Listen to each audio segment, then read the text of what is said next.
কাজী পরিবারের মিলন মেলা 2025 বাবার বাড়িতে একটা প্রোগ্রাম ছিল, সেই অনুষ্ঠানে গিয়েছিলাম। কি কি করলাম তাই নিয়ে সাজালাম ছোট্ট একটা ভিডিও। হ্যালো এভরিওয়ান, আসসালামু আলাইকুম। হঠাৎ করেই বাবার বাড়িতে যাওয়া হলো প্রোগ্রামটা অ্যাটেন্ড করার জন্য। না যেয়ে আর পারলাম না, যেতে যেতে অনেকটা রাত হয়ে গিয়েছে। সকাল থেকে ভিডিওটা শুরু করলাম। পুরো পরিবারের সবাই একত্রিত হয়েছিল, এত বেশি আনন্দ করেছিলাম, ভালো লেগেছিল তা আর কি বলবো। তো এই তো এখানে কিন্তু একটা স্টেজের মতো সাজানো হয়েছে, তারপর প্যান্ডেল করা হয়েছে, খাবার রান্না করা হবে, এখানে বসেই সবাই খাবে। অনেক মানুষ হয়েছিল, মানে আমাদের বাড়ির সবাই এসেছিল। কি যে ভালো লেগেছিল, মানে কোথা থেকে যে সময়টা পার হয়ে গিয়েছে টেরই পাইনি। তো সকালের আয়োজনে এখানে ছিল খিচুড়ি, মুরগির মাংস দিয়ে খিচুড়ি রান্না করা হয়েছে, ভুনা খিচুড়ি, সবাই মিলে একসাথে বসে খেয়েছিলাম। এরপর দুপুরের আয়োজনে ছিল অনেক ধরনের খাবার, মানে একটা বিয়ে বাড়িতে যেই খাবারগুলো তৈরি করা হয় সেই আয়োজনের খাবারগুলোই রেখেছিল। মানে সবাই একসাথে বসে খাবে, সবাই মিলে গল্প করবে, আনন্দ করবে, এভাবেই কাটিয়ে দিয়েছিলাম দুইটা দিন। তো এরপর রান্না বান্না শুরু করে দিল। এখানে বাবুর্চি আনা হয়েছে, যেহেতু অনেক মানুষের অ্যারেঞ্জমেন্ট ছিল তাই সবাই মিলে আর সাহস করতে পারেনি বাসায় রান্না করার জন্য।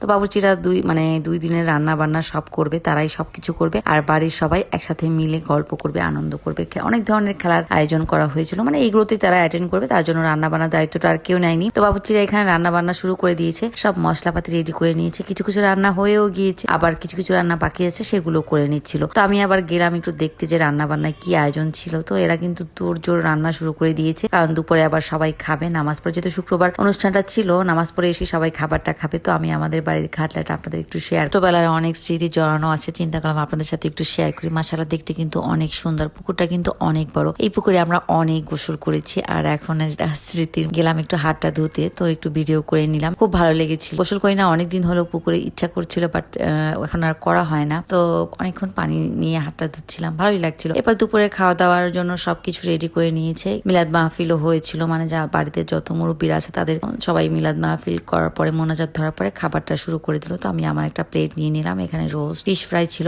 তো বিকালবেলা আবার সবাই মিলে একটা কেক কাটলো। এর আগে অনেক আনন্দ ও অনেক কিছু করা হয়েছে, তো আমি সবাইকে যেহেতু ক্যামেরার সামনে আনি না, তাই সেই প্রোগ্রামগুলো আর আপনাদের সাথে শেয়ার করলাম না। তো রাতে আবার বালিশ বদল খেলার আয়োজন করা হয়েছিল। পুরো বাড়ির যত মহিলারা ছিল সবাই মিলে কিন্তু এই খেলাতে অ্যাটেন্ড করেছিল, আর এত বেশি মজা হয়েছিল, খুব ভালো লেগেছিল। তো আমাদের বাড়ির সব থেকে বয়োজ্যেষ্ঠ একজন এই খেলায় জয়ী হয়েছিলেন। পরের দিন ছিল, মানে দ্বিতীয় দিন ছিল এই হাডুডু খেলার প্রতিযোগিতা, বাংলাদেশের জাতীয় খেলা। আমাদের বাড়ির তরফ থেকে এই খেলাটার আয়োজন করা হয়েছিল। তো আমাদের বাড়ির সব সদস্যরা তো এখানে ছিল, সাথে গ্রামের সবাই ছিল এই খেলাটা দেখার জন্য। তো যারা অংশগ্রহণ করেছে তাদের কিন্তু পুরস্কৃত করা হয়েছে আমাদের বাড়ির তরফ থেকে। তো অনেক বেশি ভালো লেগেছিল, অনেক দিন হলো এই খেলাটা দেখিনি, মানে সামনাসামনি এইভাবে দেখি। ওদের সাথে সাথে কিন্তু আমাদের বাচ্চারাও কিন্তু অনেক বেশি মজা করেছে, যেহেতু ওরা সামনাসামনি কখনো এই খেলাটি দেখেনি। তো হঠাৎ করে এই খেলা দেখে তো ওদের খুবই আনন্দ কাজ করেছিল। এরপরে আমরা সবাই মিলে খেলাটা উপভোগ করলাম, অনেকটা মজা করেছি। এখানেও কিন্তু পুরো গ্রামের মানুষ ছিল, অনেকেই আসছে। তো খেলা শেষ হয়ে গেল, একদল জয়ী হলো, তাকে পুরস্কৃত করা হলো। তারা তো খুবই আনন্দিত ছিল। বাবার বাড়ির মিলন মেলার অনুষ্ঠানটা আপনাদের কেমন লাগলো অবশ্যই কমেন্ট বক্সে কমেন্টস করে জানাবেন। আজকে ভিডিওটা এই পর্যন্ত, আল্লাহ হাফেজ।